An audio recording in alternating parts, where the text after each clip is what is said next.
episode of Film Focus with me, Fred Black. Anthony Squire. And this week we've got, again, 2 more films, 5 more trailers for you to have our opinions thrown at you. Two quite serious films this week. No, but one of them is One serious. of them is very serious. If you think Escape Plan is serious, then you reevaluate your life. I think you need some time. Yeah. You need some therapy. We'll start with the less serious film of the two. We will start with Escape Plan.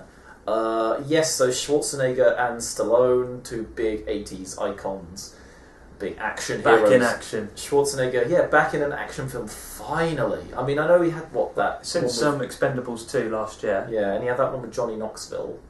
Was that kind of... Oh, what the fuck was that film called?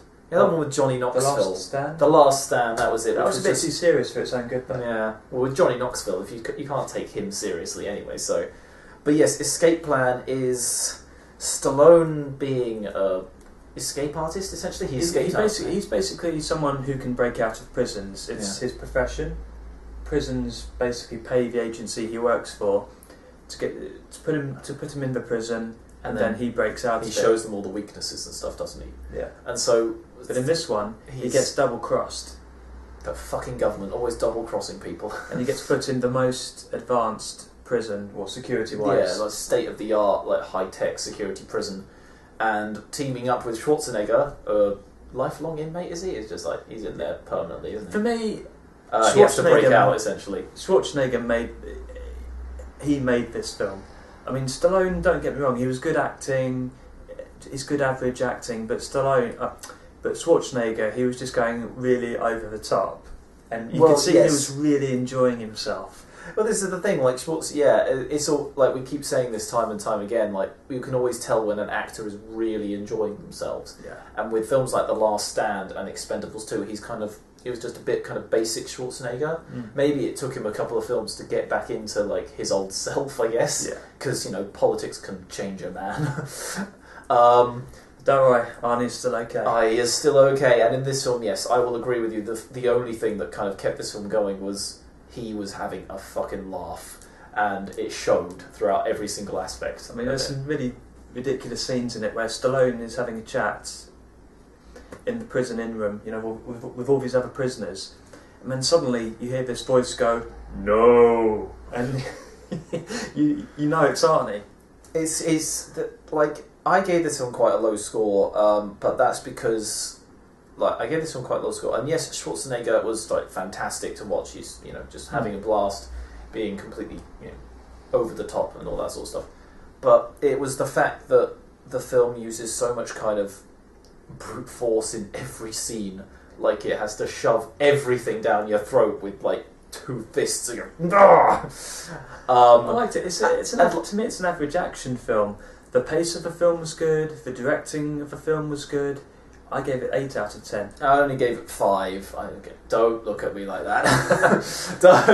But the thing is, it was just the kind of with some action films, even films like the Expendables and Expendables 2 have some sort of subtle moments where they're kind of soul searching or something. Jason Statham. There was no soul searching in this. No, film. exactly. Every single minute of it was just like force it down your throat. This is macho bullshit, and they're No, to me it was a return to 80s style in a way. Even the ending of it.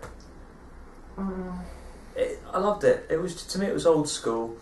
You didn't have to think. You could just go in, enjoy it, and it was done well. Well, I was thinking even old school films, if you compare it to stuff like they did in the 80s, Rocky is an 80s action film. It's more of a drama, but if you take Rambo and The Terminator, and even films that don't have any of those guys, like Die Hard, they always have people they have a calm moment, or at least 1 or 2 calm moments where they kind of reflect calm moments in this film. Not without immediately going, right, fuck it all, let's go back to the bull machness. It just shows enthusiasm for you. It was very enthusiastic, but at the same time, you need a bit of a finer line than just you just go far. I don't think they did. I think they were just forcing. There were bits where Stallone's character, he was all depressed because he couldn't get out, and then Arnie Arnie gave him the talking he did. Oh, the pep talk. Yeah, again, like the cliched pep talk. I mean, I wouldn't rush to see it again, but whilst, it's quite fun. It was beautiful. It's an end of the week film to watch. Yeah, it's an average action film for me. It's a 5 out of 10, just kind of get it over with. And 8. 8 out of 10. 8, that's making like best film of the year list. Your best films of the year are going to be so fucking different to mine. It's unbelievable. This isn't... I mean, Sharknado... Yeah, film. you've got like Sharknado, G.I. Joe, Retaliation, Escape Plan, and all this other stuff. And it's just like, I've got some other very choices, but What have you got for more arty films? I wouldn't say arty. I mean, Filth is on there, for God's sake. Filth is going to be in my top 10. Filth was good, but... Oh, top 5, sorry, the top 5. Filth was good, but it wasn't... I didn't find it... Yeah, well, the thing is, like, Escape Plan, I can't bring myself to even put it near the top of the list, because it's not... an action film. I mean, It is what an do you action film. expect? But there have been better action films this year. Oh yeah, White House Down. Come on. Wait, what? Olympus Has Fallen, surely. No, White That was House the Down. better. That was the better one. Anyway, we get distracted. Yes, Escape Plan, average for me, only 5 out of 10, like straight down the middle. It's a retro kind of action film. It's enjoyable. Don't take it seriously. I wasn't taking... fuck you, man. I was not taking it seriously. I just felt it was so over-the-top macho that it was just like... No, The pace was good. The directing was good. For me, it deserves an 8. Well, you're wrong as always, Anthony. So we will move quickly on to the. Well, we'll move quickly on to the trailers. You are wrong. You are wrong. Moving on to the trailers. Moving on to the trailers. A film you actually wanted to talk about. I've yet to see the first one of this, but we saw a trailer for Wolf Creek 2. The first one, Wolf Creek. It's based in the Australian outback. This film was released in 2005. Wolf Creek. Basically about three young people who go backpacking in outback Australia, and they find this. They come across this guy who's a bit. Well, he starts. Well, kind he of helps torturing. them. Basically, they don't realise that he is the one who's screwed up their car. Ah, right. So it's one of those things that he's the bad guy, but he acts like the nice guy. When they're all sitting around the fire having drinks, you know that it's drugged. Yeah. Well, I haven't seen it yet, so you're spoiling it for me now. No, because I'll figure it out. I'm sure it's one of those things I it's one of figure those out quite things, easily, it's yeah. pretty obvious. Yeah, okay, that's cool. But as long as you don't have spoil anything big for me, because you've lent it to me, I'm going to go home and watch it. The trailer for Wolf Creek 2, it looks more like an action horror. I don't think this is going to be as good. I mean, it's good they've got the same bad guy actor back. Yeah, and it's got bigger from what I can imagine. I mean, you've got explosions, car crashes, trucks diving off cliffs and shit like that. Walking into random people's houses with guns, and it's just... Yeah, you were not convinced. I was not convinced with this one. I think it's going to ruin... It's a shame they've done this sequel. The first one was good enough to stand on its own. Apparently it's been in development hell for quite some time. I mean, they've been trying to get it off the ground, and no one's kind of helped them out with money or anything like that. I'm not surprised. They read the script and went, no, thank you. So, do you know what horror is? Yeah. Speaking, yeah, but I don't know if, like, I've no idea if I'm going to enjoy the first one. I do like myself a good horror film. That is a good horror film. And... yeah, like I said, I mean, you like it. I've heard it's good as in genuinely good. Yeah, it's not B-movie horror. Oh, it's not like Mega Shark or anything like that. No, it's genuinely good. But yeah, I've heard good things from lots of reviewers and everything as well. So obviously, that sort of stuff can be taken with a pinch of salt. But lots of people start saying it's really good. I'm inclined to believe them.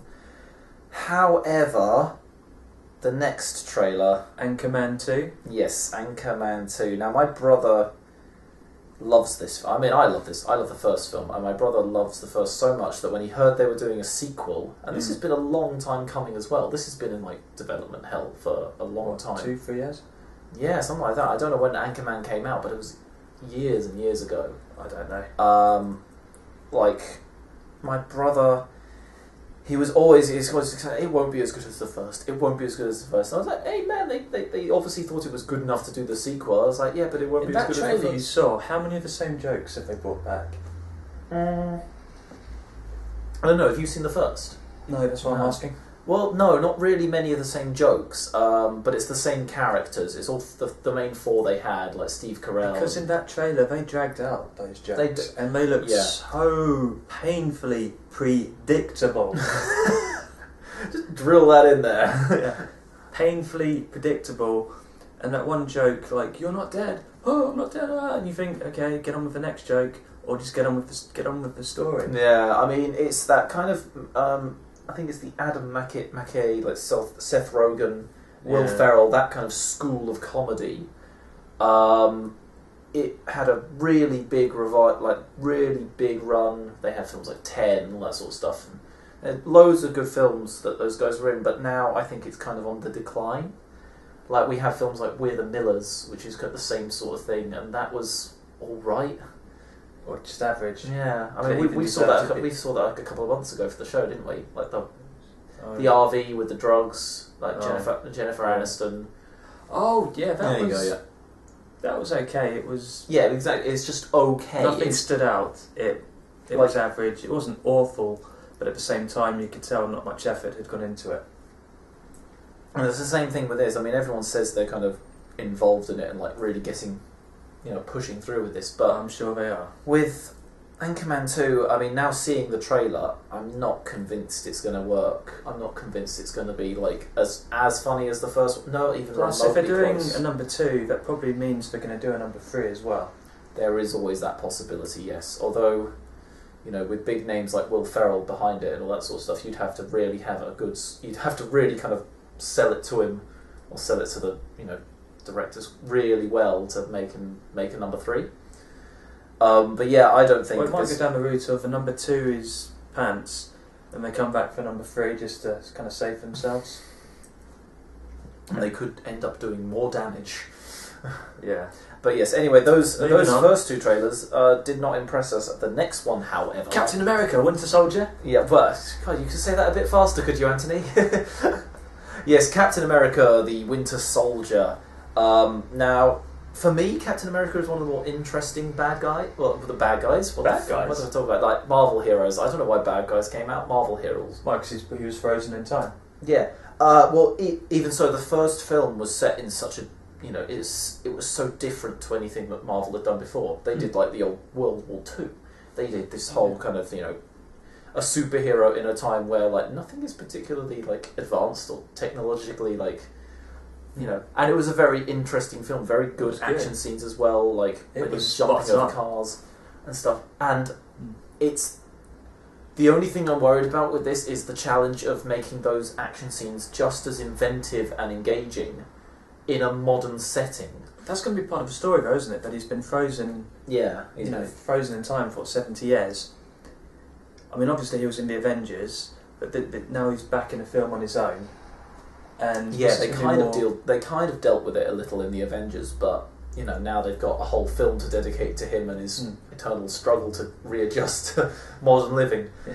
The bad guy, who I'm assuming is the Winter Soldier, that's the one thing this actually didn't do. It was more, the trailer didn't do. It was more focused on Captain America. And it was Black Widow and Nick Fury. Yeah. And not much else really. I'm glad they didn't give too much away about the bad guy there. Yes, it can be good, although what you do see of him is quite interesting. Essentially, him stopping the shield and him stopping the shield and all that sort of stuff. So I'm hoping that it's a good film. I mean, Marvel usually don't disappoint. I mean, we're going to see Thor next week, and that. The first one that surprised me. I didn't expect it to be good, but it was. Mm. And again, Thor is a very different way for Marvel to go. It's all like kind of Norse gods and all that sort of stuff. And it's very bizarre. Speaking of Marvel, the X-Men Days of Future Past trailer. We'll definitely be talking about that next week because it comes out on the 29th, which I think is Tuesday. Yeah, you're right there. It is Tuesday, but so that'll be coming out. I think by the time I get this episode uploaded, it'll probably be Tuesday. So that'll probably be online now. Yeah. And we're going to review that. We're going to have a look at that next week. I'm really looking forward to that film next year. Yeah. X-Men: Days of Future Past. It's going to have Bryan Singer back directing it, and then all the new actors, all the old actors. Yeah. And it's going to be time. It's going to be good. So yeah. Sorry, back to these trailers. Yeah. Oh, next one actually was quite surprising for me. Mr. Peabody and Sherman. Your stunned silence is reassuring. I think they gave too much away in this trailer. The jokes, the story. Yeah, it just looks a little. I won't be in a rush to see this. No, the studio usually do that though. I mean, How to Train Your Dragon and The Croods, which we saw this year. You haven't seen it yet, I'm assuming. The Croods. It's on the computer, so you've got it. Yeah, I'll watch it. But that was really surprising for me, and I like DreamWorks as a studio. They do good animation. They do good storylines, and was it the story that surprised you? Story that surprised me. And it was good jokes as well. So even though we think like we've seen everything in this film, they have that kind of humour that kind of it kind of flows between children and adults. You can enjoy it if you're up for a kind of silly slapstick comedy. Yeah. Then you'll enjoy DreamWorks pictures because they have that kind of heartfelt story and then the slapstick comedy to go with it, which this looked like it had as well. I'm quite excited for this film actually now. I've hyped it up for me. I'm just going to wait and see. I won't be in a rush. The next trailer, 22 Bullets. Oh, the Luke final Besson trailer is is back. 22 Bullets. I just saw that bit in the trailer. Despite being shot 22 times. Yeah, that's never a good thing. Like, being shot 22 times, usually you should be dead. I mean, 50 Cent's got nothing on that. But yeah, this is a Luc Besson produced film, the guy who did Taken and The Transporter. Yeah. Apparently they called him a visionary director. I'm not so sure. I think he is. I mean, Luc Besson is a good director and he makes some stupid-ass films. But visionary? Visionary in terms of how far he can take it. I mean, Yeah. come on, you must have seen Transporter too. The scene with a bomb underneath the car, Which the I car think we've spins mentioned round on in this the air. show like 6 or 7 times now. Over like 20 episodes or something like that. Well, you know, just in case we forget. Yeah, gotta have that continuity going, haven't you? Yeah. But this is Jean Reno as a man who was shot 22... He's a mob boss who was shot 22 times and then comes back for revenge after they kidnap his son. Shooting him 22 times doesn't make him want to get revenge, but when you kidnap his son, well, all bets are fucking off there, you know. I just keep thinking of that scene from A Naked Gun where Nordberg gets shot like so many times, but he still survives. Yeah, and for some reason, I can't understand how it's based on a true story. No, I do not believe that someone was shot 22 times in real life. Unless you shot them in like the fingers or something, like Yeah, you managed all 22 bullets in like a little pattern up the arm or something. But Like even that. then, they're still going to have problems. Yeah, they're going to have certain definitely some problems. It doesn't just go away. Yeah, yeah, bullets. Those motherfuckers, bullets just don't go away. Yeah, just slickle your fingers and, oh look, the bullets and the blood have gone. And this takes us on to the next film. Yeah. Captain Phillips. Now, this film surprised me. Not for me. It's a very weird. It's a very weird week for me because I was talking to my friend last night. I went out with my uni friend and I was talking to people online. Everyone loves this film. Are you just rebelling against it because everybody... I don't know. I really don't know. I don't know if I saw it in like a particularly bad mood or if I just saw it like and I wasn't like really focused on it. But something in this film, Captain Phillips, just didn't click for me, and I wasn't getting all the tension and all the excitement that other people were getting. I was cynical of this film when I went to see it. You know, I thought I was being hyped up because Tom Hanks is in it, so naturally it's going to get 4 out of 5 stars. I mean, literally every film we've seen at the cinema, no matter what the rating, for the past like 3 or 4 weeks, has had this trailer in front of it. The trailer for this film has been in front of a large majority of the films we've seen. So we kind of know that by heart, but seeing that in the actual film, just I was not impressed. Maybe it was just Tom Hanks being bland, or maybe it was just like the shaky cam, just kind of making everything a bit. I mean, it was directed by what's his name? Was it Paul Greengrass? Yeah, who directed The Bourne Supremacy and Bourne Ultimatum. I think he did better directing on this one. The camera wasn't as shaky. Yes, it was shaky in parts, but it wasn't as It was shaky when it didn't need to be. Like, this is the thing. Like, people make you feel ill. Thing is, like, I don't mind the shaky cam like that. I watched plenty of handheld horror films like Blair Witch, and everyone was like, "Oh, the shaky cam in that, you can't see what's going on." Some stuff like that, you're not meant to see what's going on. It's meant to be terrifying in that way. When it's shaky just for the sake of being shaky. Oh my god, something's coming. Yeah.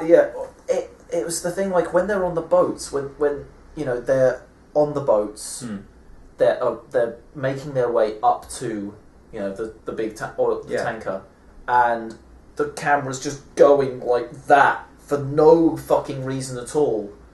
Like, do you not want us to see their faces until the opportune time? If not, that's fine. Just show us the back of their heads or something in a still shot. Don't go, no, Sorry, you I think can't we've see got to them. mention what the actual plot of the film is. Well, if you've seen the trailer enough times, yeah. But yeah, Captain Phillips is, again, based on a true story of Tom Hanks is a captain of a big, like, freighter that's just in short, freighter. Somali pirates take hijack it. over the ship. That is the story, basically. I like the bad guy. He wasn't Yes. You got shades of Graham, this bad guy. He wasn't just I am evil. Because it's the Somali pirates. What they do is because they've got to try and, you know, feed their families and all that sort of stuff. Yeah. It's a moral message. Well, not a moral message, but it's the kind of their sort of morals behind it. Is I've got to feed my family. This is the only way I can do it. But again, like, I wasn't feeling any kind of tension. I don't know how this film didn't affect me the way it's affecting everyone else, but it just fucking didn't. Okay. I wouldn't put it down as film of the year, but I think it does deserve an 8. Which again is going into our films of the year list. It's consideration because I doubt this is going to be one of your films of the year. Well, that's fair enough. I only gave it a 6. It was the marginally better film of this week. But again, like, I didn't see what all the fuss was about. Yes, it was entertaining. I kind of followed the story. It moved along well. It, you know, dealt with the action scenes rather well, apart from when the camera was going every which way, but where the action was facing. I like the pace of the film because I didn't lose interest at any point in the film. I was genuinely. Yeah, it kept me genuinely interested. I think we've seen a few films the past few weeks that we've just wanted to walk out of immediately. Yeah. Well, How I Live Now. Come on, tell me you didn't want to walk out of that film. I thought we weren't going to mention that film. Yeah. Well, we'll have to mention it in January, mate, when we do the awards thing there. I'm pretty sure that's going in the awards thing. Anyway, Captain Phillips. Cinema, right? They had a poster up for Machete Kills. I go back in there on Thursday. Machete Kills is not going to be able to, like, go in our list because we haven't seen it in the cinema. They're not playing that. They're still playing How I Live Now.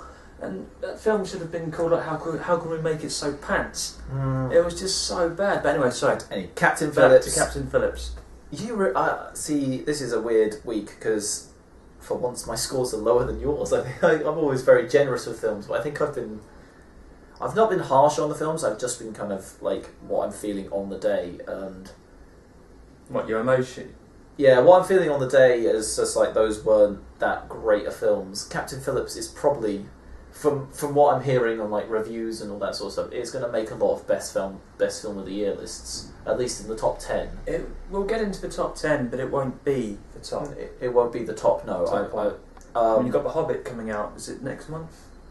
I thought that wasn't till next summer. I'm hoping it's not till next summer. Is it? Because next month or just before I Christmas? think it is That's December. automatically going to be in. That's automatically going to get shot straight to the top. But yeah, whether it's good or not, but it's, So I'm not convinced on Captain Phillips. It was all right, but it wasn't. Yay! This is great. I liked the two films this week. They're different. You know, one's an action, one's more of a thriller, tense drama. Tense drama. Yeah. But yeah, I mean, but however, should we talk about next week? We're going to do another. We're liking the triple bills so much that I think we're going to do another triple bill. We are. Yeah, we are going to do another triple bill. I don't know.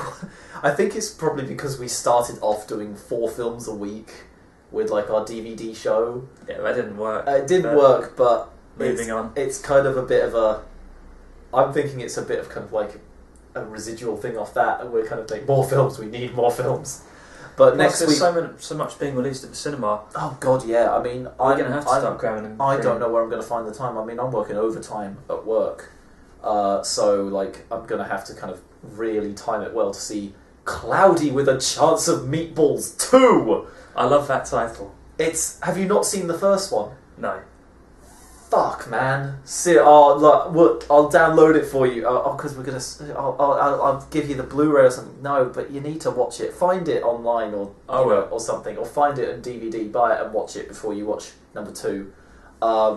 Essentially, like it's food coming to life is the thing of the sequel. Like it's incredibly stupid family animation, and again it's the thing, like I think it's Sony Pictures Animation that do this, or it might be DreamWorks again, but it's that sort of thing that if you go into it with that frame of mind, like yeah, this is going to be daft and like kind of childish but very funny, you'll have a whale of a time. And it doesn't sound like the kind of film you can go into thinking, yeah, it's going to be serious. The heartfelt emotional drama. Oh dear. Plus we're going to look at 4-2, The Dark World. For the Dark World, yeah. See, again, Marvel don't usually go wrong with films. Okay. This one can go either way for me. Like, it could be... Don't forget to watch after the end credits. Oh yeah, of course there'll be an end credit scene somewhere. There might be 2, like there are in the Avengers. But it's... yeah, I'm looking forward to Thor 2. I've seen the trailer quite a few times at the cinema. It was good. Yeah, I'm just kind of wait and see on that one. And the last film we're going to see is Turbo. Again, a DreamWorks animation about a snail that this is going to be really hit fast. Or miss. I don't know how this one's going to. I've seen like a big full trailer for it that explains kind of how he gets the super speed, and it's just like, is it too much being shown in the trailer?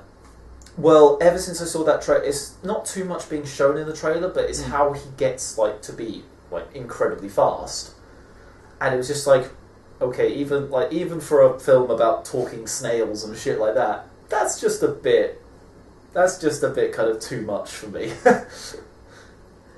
So yeah, those 3 films are going to be quite interesting, and I'm looking forward to these ones actually.